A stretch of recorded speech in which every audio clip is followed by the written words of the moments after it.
जहर का व्यापार, बड़े बड़े खरीदार, नशे, रिश्वत और ताकत का खौफनाक इम्तजाज। मुनशियात की काली दुनिया में कोकेन क्वीन का राज। जी हाँ, बात हो रही है अनमोल उर्फ पिंकी की, जिसने सनसनीखेज इंकशाफात कर दिए हैं। मुल्जिमा के मुताबिक अदाकार, मॉडल्स और सियासी शख्सियात उसके मुस्तकिल खरीदार थीं। हर माह 2 करोड़ रुपए की मुनशियात बेचती थी। ज्यादा खरीदारी करने वालों को खुसूसी रियायती पैकेज भी देती थी। पिंकी ने खौफनाक इंकशाफ भी किया कि वो मुनशियात का गंदा धंधा चलाने के लिए दरख्शां, गिजरी और बोच बेसन पुलिस स्टेशन को लाखों रुपए रिश्वत देती रही। मुनशियात की काली दुनिया में कोकेन क्वीन का राज। अदाकार, मॉडल्स, सियासी शख्सियात और उनके अहले खाना खरीदार। अनमोल उर्फ पिंकी से तहकीकात में तहलका खेज इंकशाफात। 700 से 800 अफराद कोकेन खरीदते थे। 100 से 150 गाहक मुस्तकिल खरीदार थे। ऑनलाइन अदायगी एप्स की तफसीलात भी मिल गई। कोकेन क्वीन कराची में महाना 2 करोड़ रुपए की मंशियात बेचती। ज्यादा खरीदारी करने वालों को खुसूसी रियायती पैकेज भी दिया जाता। लाहौर से मंशियात भेजने के लिए इंटरसिटी बसों का इस्तेमाल किया जाता। ड्रग्स खातून के जरिए कराची भिजवाई जाती। अनमोल उर्फ पिंकी ने बताया, कोकेन बनाने के तरीके गूगल से सीखे। ऑनलाइन बाइक राइडर्स के जरिए पैकेजेस ग्राहकों तक पहुंचाते। राइडर्स असल मवाद से लाइल्म होते थे। मुल्जिमा तालीमी इदारों में मंशियात का जहर घोलने में भी मुलव्विस निकली। पिंकी के मुताबिक धंधा चलाने के लिए दरख्शां, गिसरी और बोट बेसन पुलिस स्टेशंस को लाखों रुपए रिश्वत दी। सवाल अब सिर्फ ये नहीं कि मनशियात के काले धंधे में किस किस को गिरफ्तार किया जाएगा। सवाल अब ये भी है कि पैसे लेकर मुल्जिमा की पुश्तपनाही करने वालों का एहतिसाब कब होगा। वही हो रहा है जो होता आया है। पिंकी हवाला से सीधा अस्पताल पहुंचने की कोशिश करने लगी। मुल्जिमा ने गुर्दों में तकलीफ की शिकायत की। तिब्बी मुआयने के लिए पुलिस सर्जन ऑफिस ले जाया गया। मुल्जिमा को सरकारी अस्पताल के वार्ड में रेफर कर दिया गया। बगदादी थाने की खातून एहलकार मुल्जिमा को पुलिस सर्जन ऑफिस लेकर पहुंची। डॉक्टर्स की जानिब से एक्सरे समेत मुख्तलिफ टेस्ट की तजवीज़ दी गई। पुलिस ने नमूने लेने के लिए अब तक कोई दरख्वास्त नहीं दी है। पिंकी कैसे धड़ल्ले से मुनशियात बेचती रही, उसके सरपरस्त कौन थे? पुलिस पूरे नेटवर्क को पकड़ने के लिए मुतहरिक हो गई। विफाकी इदारे की मावनत भी हासिल कर ली गई। गुलिस्तानी जौहर से मुल्जिमा के अकाउंट संभालने वाले मुल्जिम ज़ीशान समेत 3 अफराद पकड़े गए। पुलिस के मुताबिक अनमोल उर्फ पिंकी के 3 भाई रियाज, नासिर, शौकत भी ड्रग डीलर हैं। मॉडलिंग की ख्वाहिश रखने वाली लड़की कोकेन क्वीन कैसे बनी? अनमोल उर्फ पिंकी के दौरान तफ्तीश चौंका देने वाले इंकशाफात सामने आए हैं। दौरान तफ्तीश पिंकी ने बताया कि वो 2006 में मॉडलिंग के लिए लाहौर मुंतकिल हुई। लाहौर में आशी नामी लड़की से उसकी मुलाकात हुई। रिहाइश के लिए मदद मांगी। आशी करीम पार्क DH लाहौर में घर ले गई, जहाँ अफ्रीकी बाशिंदे मुनशियात पहुँचाते थे। अनमोल उर्फ पिंकी ने यह भी बताया कि एक्टर बनने के लिए वो 3 माह तक फिल्म डायरेक्टर के पास जाती रही, जो उसके अखराजात भी बर्दाश्त करता था। पिंकी की फिल्म डायरेक्टर के दफ्तर में ही राना नासिर से भी मुलाकात हुई। राना नासिर लाहौर का मुबैना बदनाम ज़माना मुनशियात फरोश था। पिंकी ने राना नासिर के साथ मिलकर काम शुरू किया और फिर उसी से शादी कर ली। राना नासिर का नेटवर्क रावलपिंडी, इस्लामाबाद, लाहौर, कराची तक फैला हुआ था। तहकीकात के दौरान पिंकी ने 2 नाम और भी लिए, बॉबी और किरण उर्फ ब्लैक एंजल। वो दोनों राना नासिर के साथ थे। राना नासिर ने बॉबी और किरण से तारुफ करवाया। केस में एक और किरदार भी आया, राना शहरोज। कराची में कोकेन का नेटवर्क राना शहरोज चलाता था। पिंकी ने यह भी बताया कि 2 साल तक उसका शौहर राना नासिर जिस्मानी तशद्दुद करता रहा, बाद में तलाक ली। राना नासिर से अलहदगी के बाद पिंकी ने अपना कारोबार शुरू किया और बॉबी ने उसे 10 से 12 मरतबा मुनशियात फराहम की और फिर राना नासिर के दबाव पर बॉबी ने सप्लाई बंद कर दी, जिसके बाद पिंकी ने कोकेन खुद बनाना शुरू कर ली। तरीका गूगल से सीखा और फिर मॉडल बनने का जुनून मुनशियात के काले धंधे की क्वीन बनकर खत्म हुआ।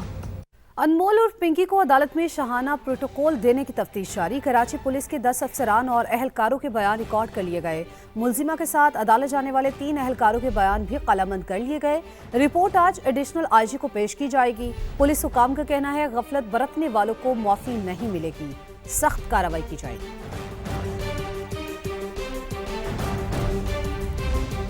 ड्रग डीलर अनमोल उर्फ पिंकी को पहले भी गिरफ्तार करने की कोशिश की थी, लेकिन नहीं कर सके। सिंध के सीनियर सूबाई वज़ीर शर्जील इनाम मेमन का कहना है कि मुल्जिमा पिंकी की गिरफ्तारी अहम है। मुनशियात से पूरा मुआशरा तबाह होता है। मुनशियात फरोश क्रिमिनल्स हैं। एक ड्रग डीलर जिसको गिरफ्तार किया गया, नोटोरियस, वो गिरफ्तार हुई है। उसमें हम सबको अपने इदारों को अप्रिशिएट करना चाहिए, क्योंकि जब आप ड्रग करते हैं तो वो ड्रग करने वाला अकेला वो मुतासिर नहीं होता, उसका पूरी फैमिली मुतासिर होती है। गिरफ्तारी के बाद जो कोर्ट वाला वाकया हुआ था, उसमें जो लोग मुलविस थे या जिन्होंने थोड़ी सी उसको कुछ लीनियंसी कह दें या कह दें कि जो गफलत कह दें, होम मिनिस्टर साहब ने सख्ती से नोटिस लिया, उन दोनों पुलिस के एहलकारों को मुअत्तल किया गया। मीडिया से गुजारिश होगी कि हम जिस तरह कभी कुछ चीज़ों को पेश कर रहे होते हैं, लगता है कि हम खुदा न खास्ता हम उनको कोई सेलिब्रिटी बनाना चाह रहे हैं। They are not celebrity, they are the criminals. Cocaine queen Pinky के खिलाफ लाहौर में दर्ज एक और मुकदमा सामने आ गया। तीसरा मुकदमा 2019 में थाना लियाकताबाद में दर्ज किया गया था। तफ्तीशी टीम ने तीसरे मुकदमे में भी मुलजिमा को गिरफ्तार नहीं किया। एफआईआर के मुताबिक तालीमी इदारों के बाहर से ताहिर सलीम नामी मुनशियात फरोश को पकड़ा गया, जिसके कब्जे से 1700 ग्राम मुनशियात बरामद हुई। मुलजिम ताहिर सलीम ने तफ्तीश के दौरान इंकशाफ किया कि वो अनमोल उर्फ पिंकी के लिए मुनशियात फरोशी करता था। वज़ीर आला पंजाब ने खुफिया इदारे से अनमोल और पिंकी केस से मुतालिक रिपोर्ट तलब कर ली। ज़राए के मुताबिक सीसीडी ने भी बाकायदा तफ्तीश शुरू कर दी है। कोकेन डीलर अनमोल और पिंकी से लाहौर में दर्ज मुकदमे में तफ्तीश की तैयारी भी कर ली गई। पिंकी के नेटवर्क से लेकर तमाम मुकदमात की तफसीलात तलब कर ली गई हैं। जहलम की तहसील पिंड दादन खान से ये खबर है, जहां सीसीडी से मुबैना मुकाबले में 3 खतरनाक मुलजिमान मारे गए हैं। तो पिंड दादन खान से आपको ये खबर दे रहे हैं, जहां पर मुकाबले के दौरान 3 खतरनाक मुलजिमान हलाक किए गए। मुलजिमान अपने ही साथियों के फायरिंग से हलाक हुए हैं। हलाक मुलजिमान में बाती खान, मोहम्मद वकास और मोहम्मद हारिस शामिल। मुलजिमान ने 1.5 साल कबल खातून को तशद्दुद करके गैरत के नाम पर कत्ल किया था। कुछ अरसे के बाद शूटर के जरिए मकतूला के दोस्त को भी कत्ल करवाया गया था। मुकाबले में मारा गया शूटर हारिस 26 से जायद संगीन मुकदमात में मतलूब था। दुश्मनी नहीं, शराकतदारी। दुनिया की 2 बड़ी मौशी ताकतों ने इतफाक कर लिया। सदर ट्रंप के दौरे चीन के दौरान दोनों ममालिक ने मुस्तहकम ताल्लुकात को फ़ायदेमंद करार दे दिया। Great hall of the peoples में ट्रंप के एजाज़ में इस्तकबाल किया।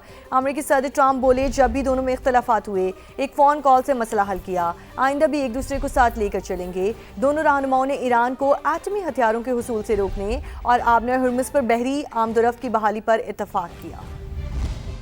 दुश्मनी नहीं, शराकतदारी। दुनिया की 2 बड़ी ताकतें मुस्तहकम ताल्लुकात पर मुत्तफिक। सदर ट्रंप के एजाज में great hall of the people में शानदार तकरीब से खिताब करते हुए चीनी सदर ने कहा, 2 बड़ी मईशतों के मुस्तहकम ताल्लुकात पूरी दुनिया के लिए फायदेमंद हैं। ताइवान के मसले को गलत तरीके से संभाला गया तो तनाज़ा खतरनाक सूरत हाल पैदा कर सकता है। We both believe that the China-US relationship is the most important bilateral relationship in the world. We must make it work and never mess it up. Both China and the United States stand to gain from cooperation and lose from confrontation. इससे पहले 2 तरफा मुलाकात में सदर Trump ने चीनी हम मनसब के साथ अपने ताल्लुक को मिसाली करार दिया। कहा, दुनिया नहीं जानती लेकिन हमारे दरमियान जब भी इख्तिलाफात हुए हम दोनों ने फोन पर तमाम मसाइल हल किए। When there were difficulties, we worked it out. I would call you and you would call me, and whenever we had a problem, people don't know, whenever we had a problem, we worked it out very quickly. We're going to have a fantastic future together. सदर Trump ने चीनी हम मनसब को सितंबर में दौरे America की दावत दी। अमेरिकी सदर को टेंपल ऑफ हेवन में गार्ड ऑफ ऑनर भी पेश